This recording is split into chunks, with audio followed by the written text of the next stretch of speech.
This is the Shai Talk, episode 5. I'm quite nervous right now because these are like one of my favorite people in the building, and the fact that they agreed to be here is really like legendary.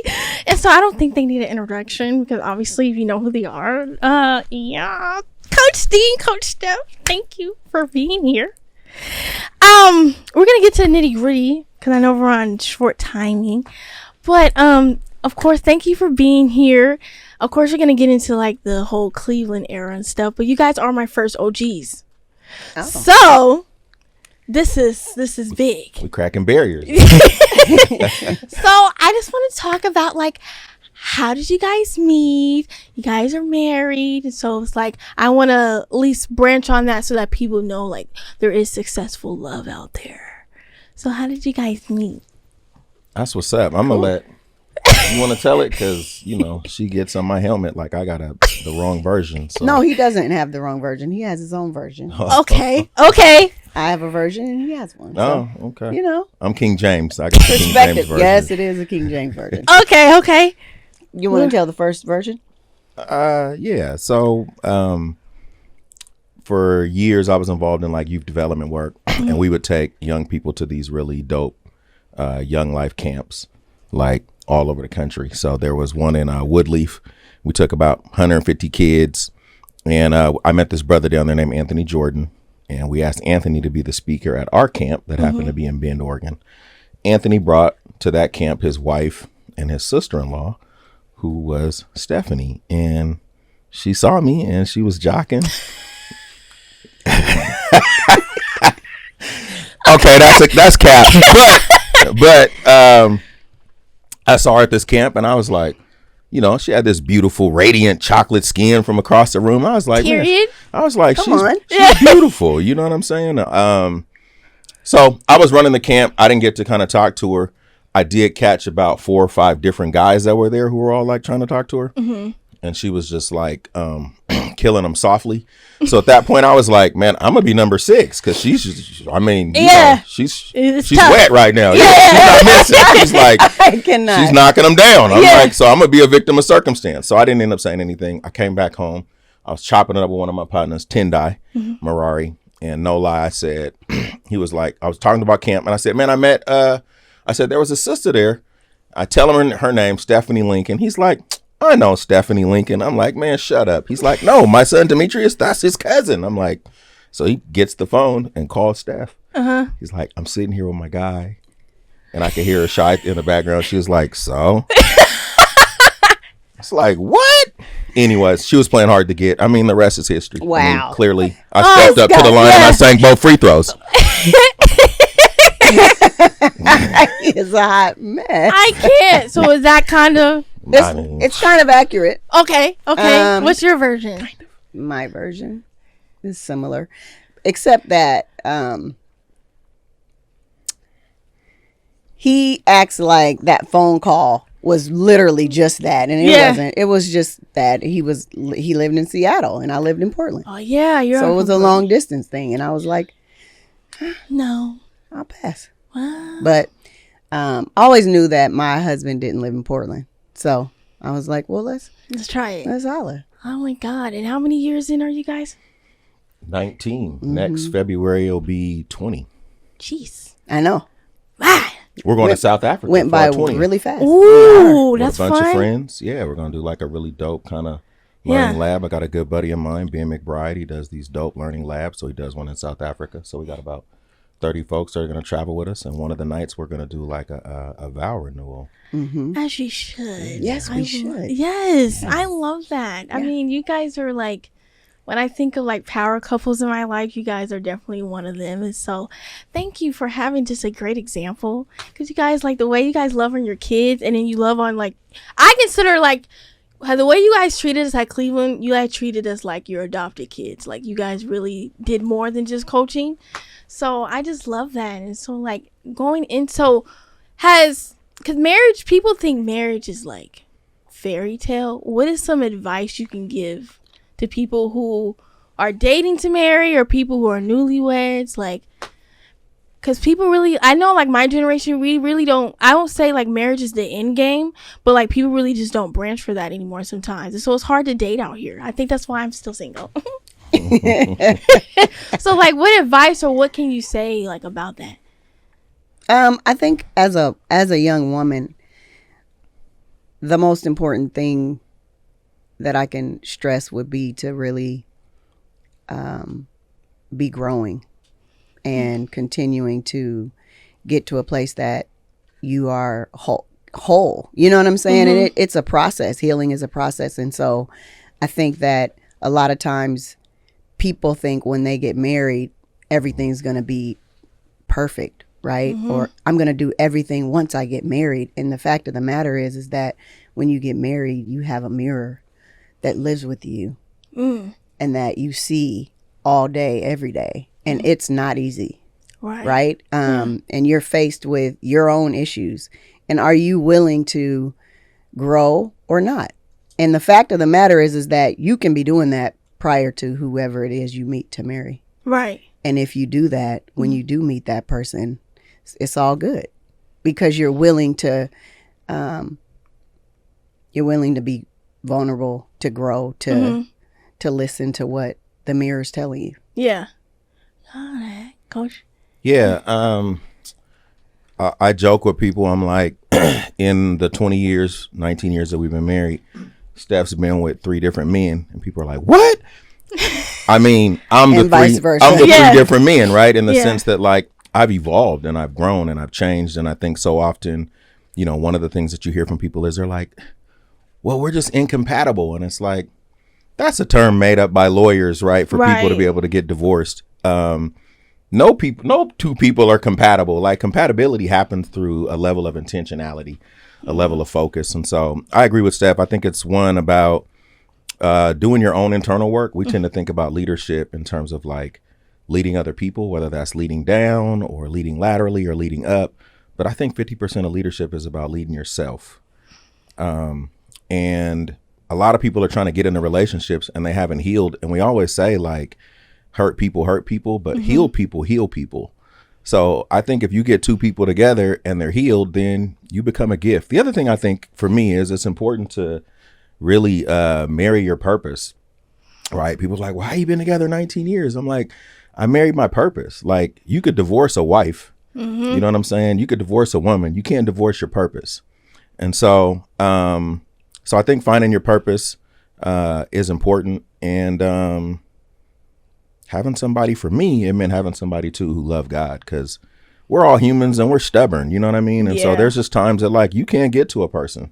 Listen, you know what I'm saying? Yeah. But God can. God can convict their heart. Yeah. So if the person doesn't even have a relationship with God, like, you know, it could be really difficult. And I think for me, the person that that God connects you with, God wants to be able to love you through that person.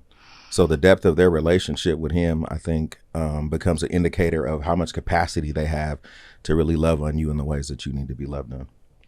Oh, my God. Are you guys listening? Oh, my God. Yes. I love it. Thank you. Thank you for that. Because, wow. Yeah, I learned something today. Oh, my God. Okay. So, like, speaking of, like, partnership, how did coaching come involved? Was that an individual thing or was that to y'all together? Like, how did that all start? I think it started individually, and I just sort of pushed him to be a part of it. It was always something that I wanted to do, and I started it, and then he coached with me at first, and it was terrible. Like, it was just hard.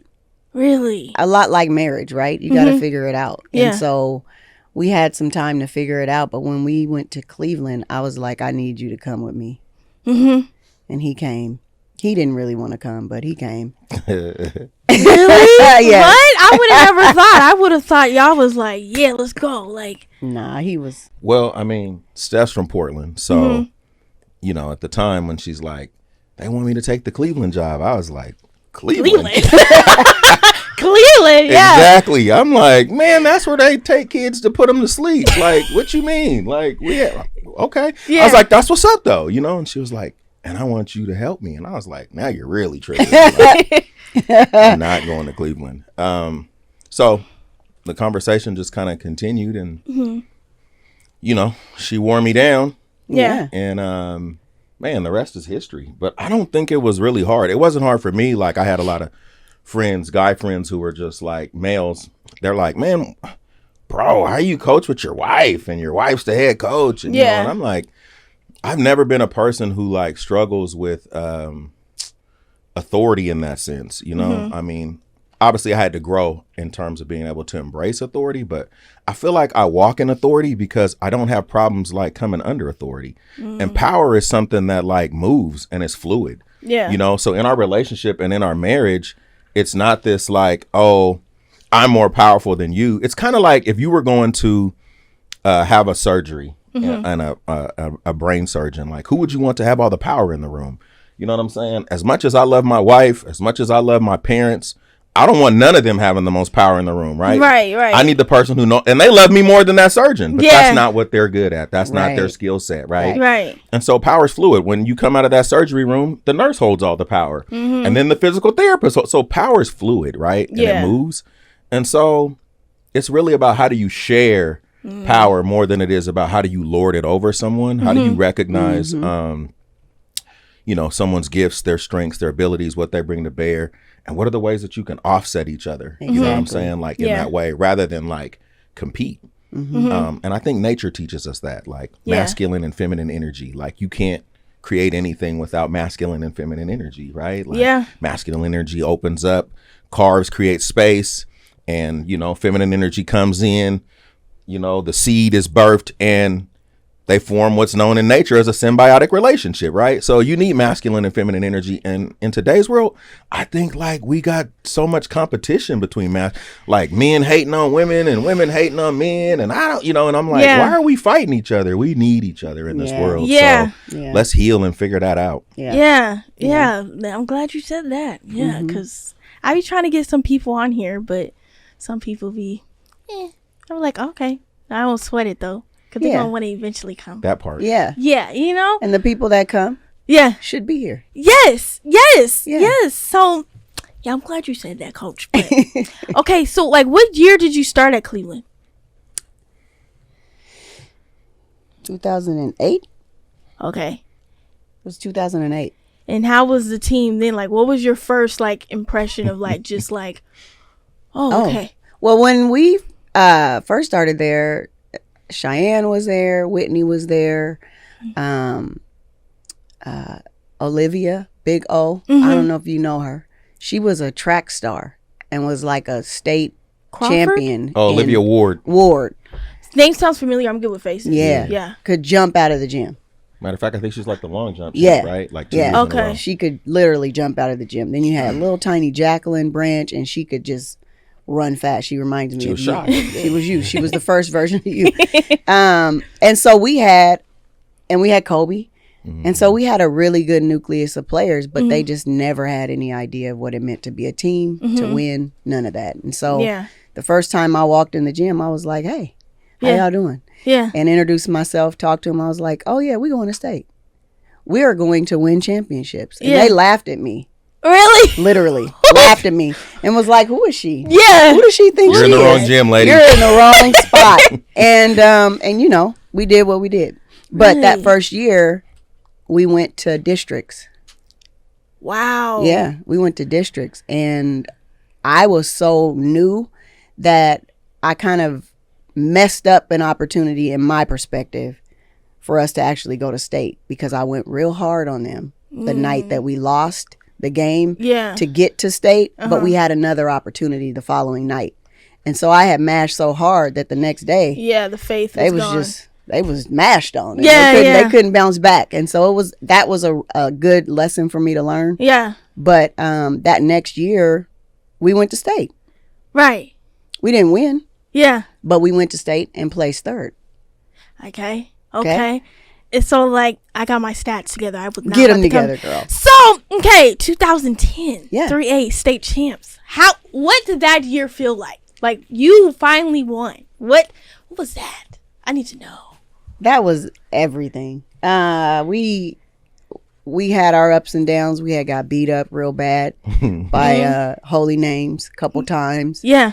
prep a time or two. You got to go back to Oregon City though. So when they thought we set them up. We set them up for failure on purpose. We got did. drubbed by. They gave us like a 40 bag, Really? but we was telling them, we're like, hey, you guys, these guys are filthy. And, they kind of was like looking at them like, oh, these little homely little white girls. And we're like, okay, we're telling you guys they can go. They can go. Yeah.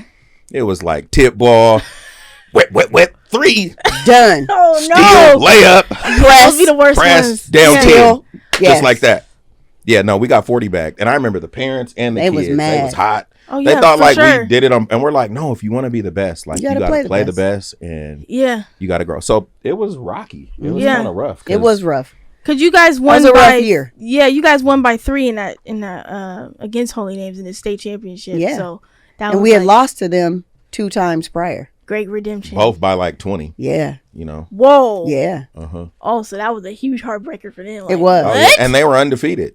So to come into the state championship game undefeated. Oh, you guys mean business. with a team. Yeah. Hey, I'll never forget. Their girls is on the side. We were wrapping up a game that we weren't supposed to win against Mercer Island because nobody had us slated to do anything. They wouldn't even interview us after like None of the Yeah. games. we won any of the games.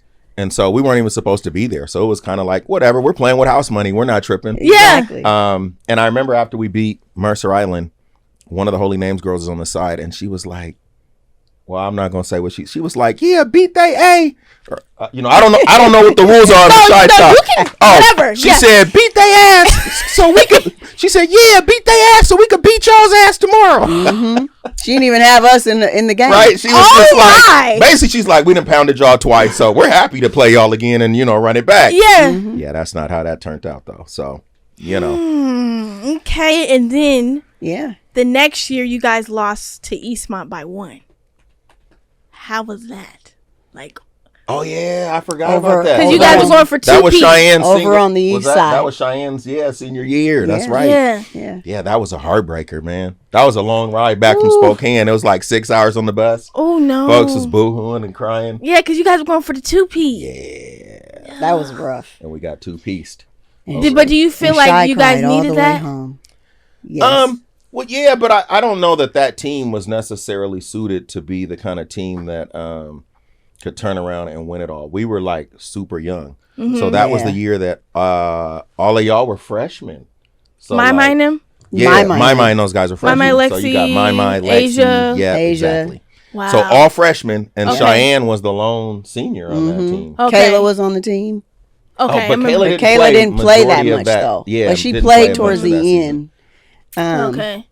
But yeah, Yeah. Shai was the lone senior. She was the leader that year. So that was a lot. What do you Her think that was a lot and of then pressure? Baby, right? Because Baby Yep. played, and they Yep. both were. Do you think that was a lot of pressure for them too? I think for Shai it was. Shai, it was a lot of pressure. Yeah.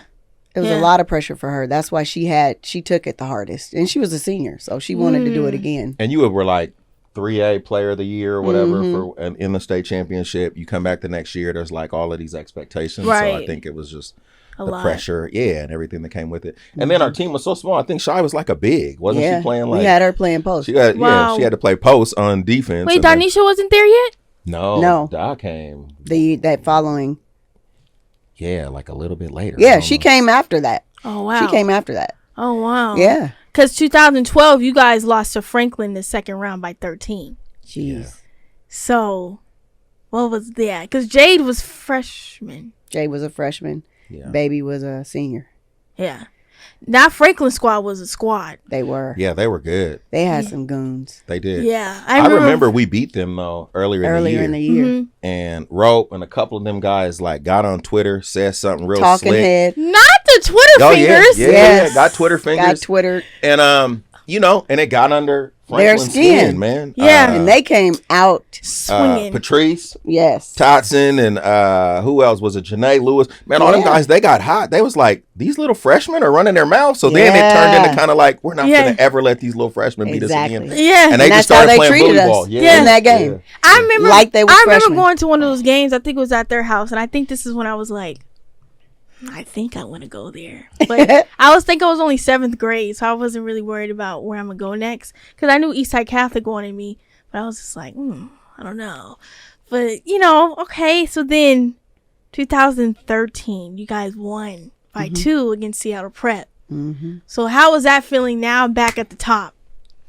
Was that something, did you expect to win that year against Seattle Prep? Yeah. Period. We expect to win Period. at all the times. Yes. But, Seattle Prep was a school that I was at before I went to Cleveland. And so me and Michelle have a real cool relationship. I didn't know that. Yeah, I coached with her for a year. And then I got, asked to come to Cleveland. Yeah. And went over there.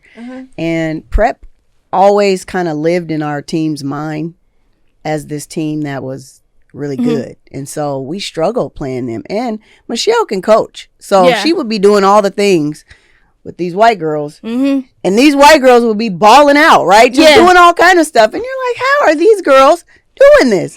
Right. But Joyce went off in that game. She did. Joyce went off in that game. Da went off in that game. And they finally decided that they weren't going to, let them win this game. Who hit Asia? I think Asia hit big free throws in that game. I think Asia hit like the game-winning bucket in that game. Was it like a floater or something? Which was solid because she like stayed down, stayed locked in. You know what I mean? Yeah. Despite all the stuff that she had dealt with in terms of like playing time and we had a lot of mental hurdles though, right? Which I think was part of what we had to overcome coming into a place like Cleveland where there was not a culture of winning. So even when we didn't make it to districts that year, I don't know if you remember this, but there was a couple of girls on the bench. We were up 6 with like a minute to go and turned the ball over 3 times in a row. And I'll never forget, I heard one of the girls, she was like, see, I told you we was going to lose.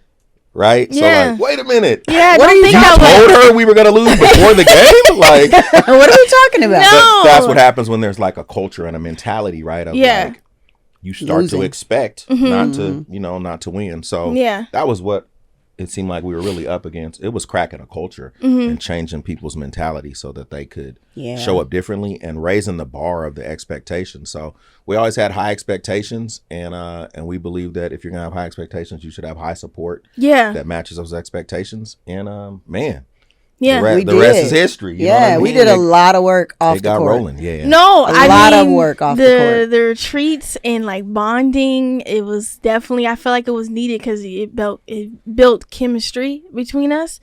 And I always used to say like, because coming from YEA, Coach Bruce would always like yell at us, like just cuss us out. But when it came to you guys, it seemed like you guys never yelled. Like you guys were just so calm and collective. Was that a coaching style you always wanted to lead into, or was that just came? Nah, I had to learn that. So you know what I mean? I've been fortunate to be around a lot of good coaches, that have like impacted me in baseball, basketball, football. But I remember when I first started coaching with her, she was like, man, I was like, I don't know what's wrong with these girls. She was like, you're hella aggressive. They're scared of you. Oh my God. I was like, oh, it kind of dawned on me like, she's like, these are girls. Girls. Reel it in, buddy. Like, and so it's crazy though, because in that way though, I think we kind of balance each other out.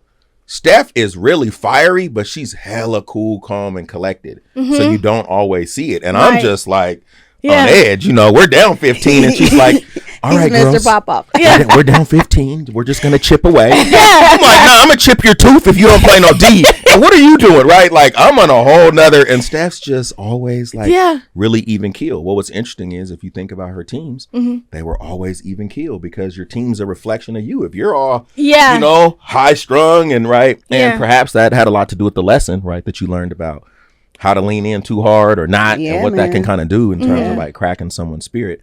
So I learned, to reel it in, and I really learned just by watching her, you know what I'm saying, and how she would hold space. And I had to learn how to coach girls, which was different than coaching boys. Night and day. Yeah, you guys never yelled. I was like, we yelled. Did y'all? Yeah, we yelled. Well, we love y'all. So we just you don't love remember you so that much stuff. and land like that. I think the level of power, because you guys used to scare us. So like we knew, like when Coach D texts us and say run them stairs, you better run them stairs. Like don't try to cheat because someone's watching us. No, Layla, it was bad. Like it was like on some paranoia stuff. Like we are not about to cheat. Like, we're not doing it. When they say we got to do it, we got to be here on time. We got to do all that. So, okay. And so then the next year, right, 2014, we won by 9 against Bishop Blanchette. So that's a 2-peat. Back to back. So that's different. Mm-hmm. So, and Judah was there, and it was just cute. And just, how was that for you guys? Like, okay, you guys achieved 2-peat finally, because you guys missed that chance last time. Mm-hmm. Man, it was good. You know, I think the thing for us was we want to build a culture of winning. Mm-hmm. And that was like confirmation that we were on the right track, Mm-hmm. right? We're actually building a culture of winning. Mm-hmm. And when kids come here, they understand that. They understand the sacrifice that it's going to take to win. Mm-hmm. And they're willing to just plug in from the get-go. Yeah. That wasn't always the case. So, Yeah. you know, getting there and then people seeing, oh, this is what they do, right? I want to be a part of that. Yeah. And so we were able to get kids from Everywhere. you know, Yeah. wherever. Yeah. Also, because it was a STEM school, we could get kids from wherever, Right. Yeah. which was a blessing. Yeah, Cleveland STEM School. Yeah. I love that. Yeah, because, after you guys won that one, I was like, I'm coming. I'm going. I was like, Mom, I gotta go. I gotta go. And so I remember waiting, because I think, I was supposed to go to Garfield and all that, but I was waiting to get in. Mm-hmm. And when I found out I got in, I was like, ah! Yeah. Because I used to, practice with you guys in the summer and the fall, and I was like, there's no way I'm leaving. Right. Like, I'm here. Yeah, I'm here. So This is where I'm I'ma really be. blessed to be a part of that. Like, I'm a part of history in that way. And so, I had to, No doubt. had to get to it. No So- doubt. So then the next year, you left us. Oh, God. I remember that day. It was really a pretty day, and It was. we were getting our rings. We were or designing them, picking at least them out. picking them Mhm. out, whatever. And I remember we was in you guys' basement, Mm-hmm. and I remember you was like, I could just tell like the vibe was off. Layla, it was bad. No, they were getting their rings. Yeah, was the off. energy We was had the just like The something- energy was Something like ain't right, huh? something's finna happen. and like, my Roper, Asia, and Lexi, they're on the high, they're seniors ready to go, picking out the rings. And I think it was Asia or something, because she was like, I have something to tell you guys. And Asia or somebody said, you're pregnant. And I was. And she was like, yeah. And I'm like, yay. And then she was like, but that's not what it is though. And I'm like, well, what? And she's like, I'm leaving. You would have thought someone died. Tears. Like, my mom picked me up and she didn't read the email. That's what you guys didn't know. She didn't read the email. So when I came out, she was like, what's going on? I'm like, Coach Steph is leaving. They're leaving. So how hard of a decision was that? I know that was hard. It was hard. It was really hard. Yeah. And it took me a long time to make it. It was really hard. I went down there. Mm-hmm. I told them to wait for a while. I mean, it was hard. There was a lot Yeah. to consider. Our whole family picking up and moving. I was pregnant. Yeah. I didn't know these people. Right. Wait, so I was leaving you, y'all. Did you? We was starting a good thing. Yeah. Was this like? Did this job come around like right after we won, or like into? It was after. After. Mhm. Okay. It So was that was a after. short amount of time. Yeah. Yeah. March to. Yeah. And I've always wanted to coach in college. Yeah. And so it was Oregon as well, because, that's Yeah. where I'm from. I grew up watching Oregon, going to Oregon games, and it Yeah. was like, this is Big. this is a chance, right? Yeah. This is a chance to go do what I wanted to do at a Power 5 school. Mm-hmm. I got to do this. Yeah. I just remember, Steph being really torn and just kind of having the conversation. To be honest, at first, I remember going, yeah, no, we can't do it. Me too. Right? Because Yeah. I was like, Me too. I was working for World Vision, had a good job making good money. She was a supervisor at Boeing, had a good job making good money. We had just bought this house and Yeah. she's pregnant and, stuff going on at Cleveland. Life's good. Life's good. And what the hell I'm going to do in Eugene? What are we doing? Yeah. That part, What are right? we going to do in Eugene? I was Nowhere. like, Eugene? Yeah. So, Yeah.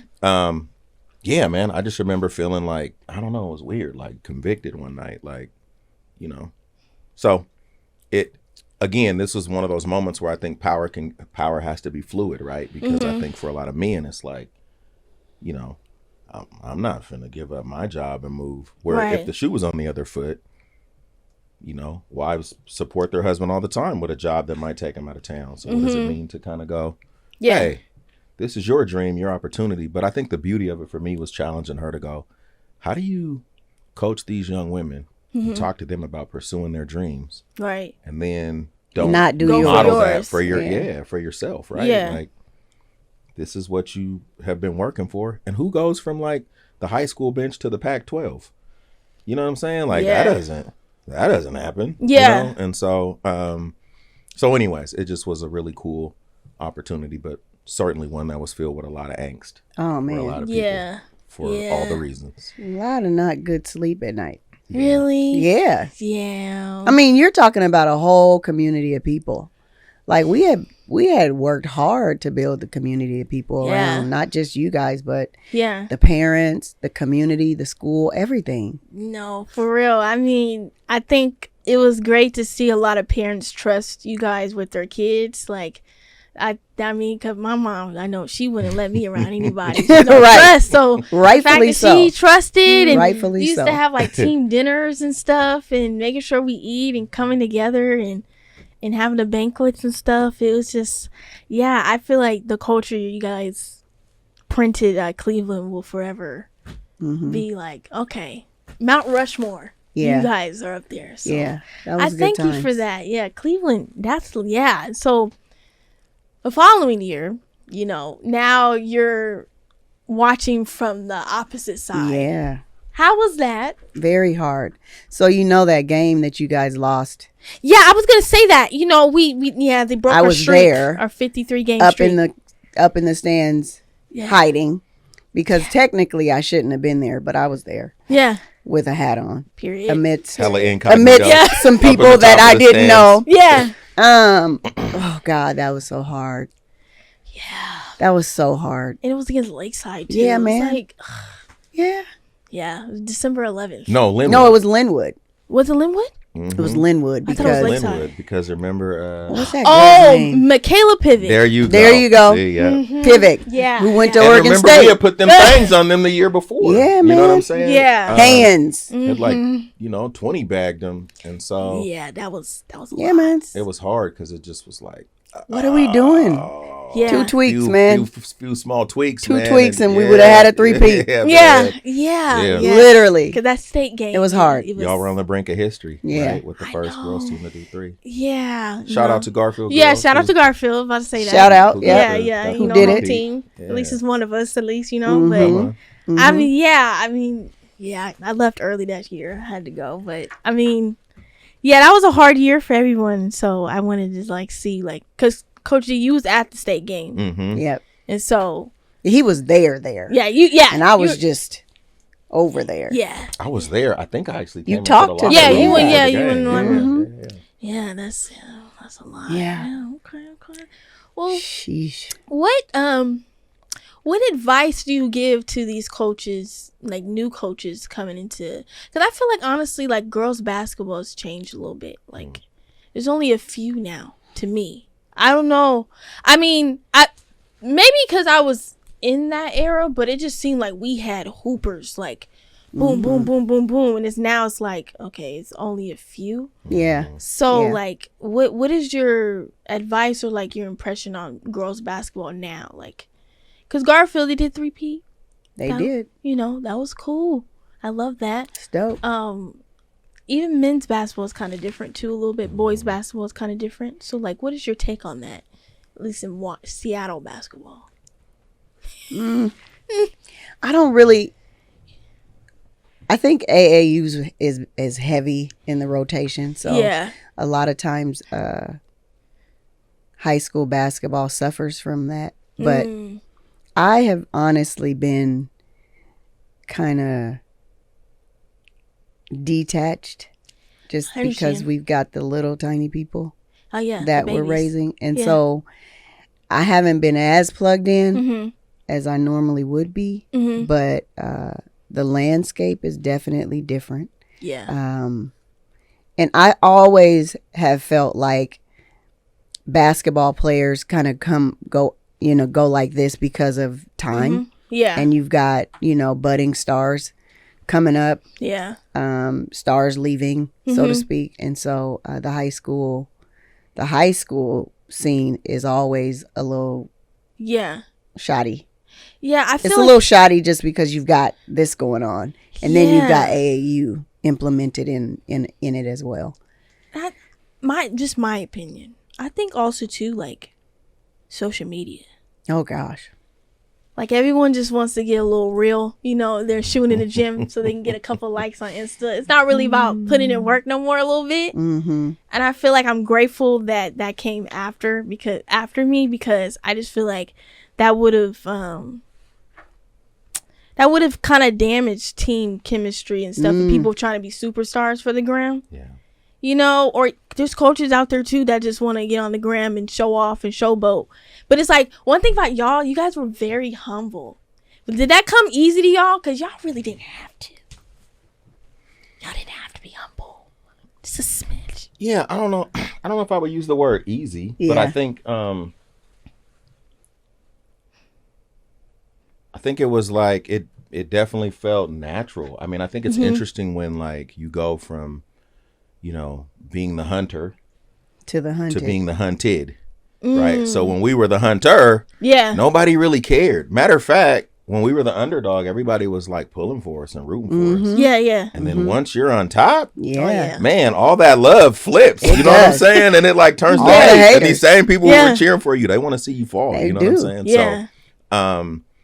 So yeah, no, I won't say that it was easy, because there's definitely moments where, or even people who have done like shady things to you or mischaracterized you or slandered you or was just running their mouth, you know what I'm saying? So it got back to you, and they're being fake, but you already know, you know what I'm saying, where they really stand. And so those are the moments that makes it hard, I think, to try to remain humble. But for us, it was always about how do we model, you know what I'm saying, for these young ladies, for y'all, what was important. Yeah. In terms of like coaching, I just think like, how do we just lock in back on like on the fundamentals? I think that the intensity of the game has changed on lower levels, just because you got kids going early, you got NIL deals, and so you got kids being ranked hella early, and so I think it becomes then about the machine. It's like it starts to be driven by capitalism, and money, and it dilutes the purity. Yeah, it dilutes the purity of the sport. It's right, not like fun anymore. Yeah. And then it just becomes about winning. Exactly. Right? Yeah. Rather than like, are we actually developing kids? Yeah. Are kids are growing? They learning? Are you enjoying yourself? Yeah. Right? Is this fun? Yeah. Right. So the amount of pressure, right, that's being put on kids that are in like the third grade who's ranked like, and number 3 in the country. Right, and how do you even become ranked like that? It's like third grade. Yeah. Right. Yeah, it's not even really about school What either. are we talking about? Man. Yeah, because you guys just stay honest with them grades. Listen. You better get your grades. Yeah. Hey. Right? Yes. We raise that GPA. Yeah. Listen. Get your grades. Yeah. Or sit down. Because come on Period. now. You got to have the grades in order to get into college. That's right. Yeah. That's Student and graduate. athletes. Student athletes. Not athletic students. More than an athlete. That's right. Yes. Whole beings. Yeah. Yeah. That was a great era. Yeah. So like, what's next for Coach Steph and Coach D? What's the children are here. You got a whole big family. You got like the proud family. Like what is that like right now? What is life like for you right now? It's organized chaos. Oh, okay. That's what it is. Really? Organized chaos. And Judah's how old? He'll be 10 next month. That's sick. That's sick. I remember him crawling at practice. In the practice. In the walker. In the walker. Wow. I know. Okay. Yeah. He'll be 10.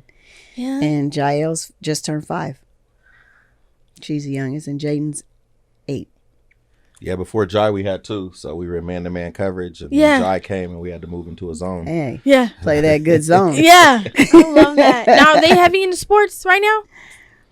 Gymnastics, taekwondo. Oh, Judah runs track.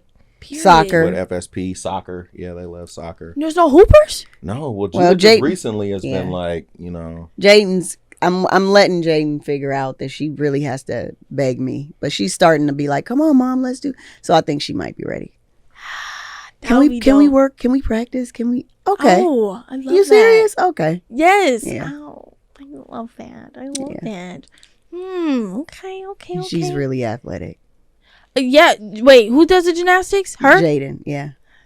She's that's really a lot athletic. that's a lot of work. Right. It is. Yeah, that's because my cousin Nadi used to do gymnastics, and that's like practice every day. Yeah. Ooh. And Judah's hella fast. Oh yeah. You remember how I used to run across in the walker? He's Happy running. feet. Happy feet. He runs really Look, fast. man, can't call it out. Well, Happy feet. Hey man, This is happy feet. For sure. She knew. She knew She already. called it out. I love that. She No, did. shout out to her too, because that state did. championship, she had our Hey, buns. listen. Had our hair. Listen, Had your she hair. had All y'all of our hair. bun- Candace in. had us all laid. Looking Laid. fly. Listen. You couldn't tell us nothing. I don't know how many people mentioned to me that all of the young ladies looked amazing and their hair was combed and their edges were laid and all of this stuff. Like literally, I still just recently somebody said, I remember watching your girls on the game on TV and they all had their hair laid and they had the buns. That was what I was talking about. That's what I'm talking about. Don't have these little girls out here. Wait, was crazy. that your idea? Or It was me and hers. Oh, okay. Well, because I was always like, don't come out here looking crazy. Yeah. And so Candace was like, listen, I got you, sis. Yeah. Y'all just run down to this room. Remember, we were just sending y'all one by one. Go get your hair done. I think I was the only one without a bun because I had a weave in, but I was still late. It was still late. Still late. Yeah. Fine. Yeah. Okay. Well, is there anything that you like to leave on the table before we end the show, unfortunately? Any wisdom for the people? No, I just would like to say to you that it's just been a blessing to be able to watch you grow and mature. Don't make me cry. And and to know you and to see you become the young lady that you are. And I really appreciate you stepping into your purpose and doing what you know God is calling you to do, not only with this show, but just in your life, right? Yeah. And doing it fearlessly. I know that there are things that you struggle with, and I know the loss of your mom and our sister has been really hard, but you've just continued to remain steadfast, and that's really encouraging to me, and I'm sure to many others. And so I just would say, keep going. Yes. Keep doing you, and lock into who God's created you to be. Okay. Ooh. Yeah. It's just an honor to be on the Shai Talk on your podcast. It's really dope, really, to just see like all of y'all just flourishing in your own different ways. Yeah. That's probably the most exciting part for me. Sure, we won a lot of games and we won championships, but it's so dope to see y'all winning in life. Yeah. You know what I mean? Like, the human beings that you guys Yeah. are. That's the stuff. People. You're a part of our village. Yes. Yeah. Yes. So that motivates, encourages, and just inspires me. So, man, super proud of you. Keep shining and doing your thing. We love to see it. And you already know we got your back like a chiropractor. Yeah, we do. We love you. Love you guys. Love you guys. Well, unfortunately, we have to end the show, but you guys already know the ritual. We are on everything: Pandora, SoundCloud, Spotify, Apple. You better Amazon, be on everything Google, out here. YouTube. Come on. Am I missing? TikTok. You better. Twitter, Instagram, She ain't hard to find. In the words of Facebook. Pac. I'm everywhere. The Shai Talk. So, thank you guys for tapping in. Love you guys, and I'll see you guys next time. Love you too.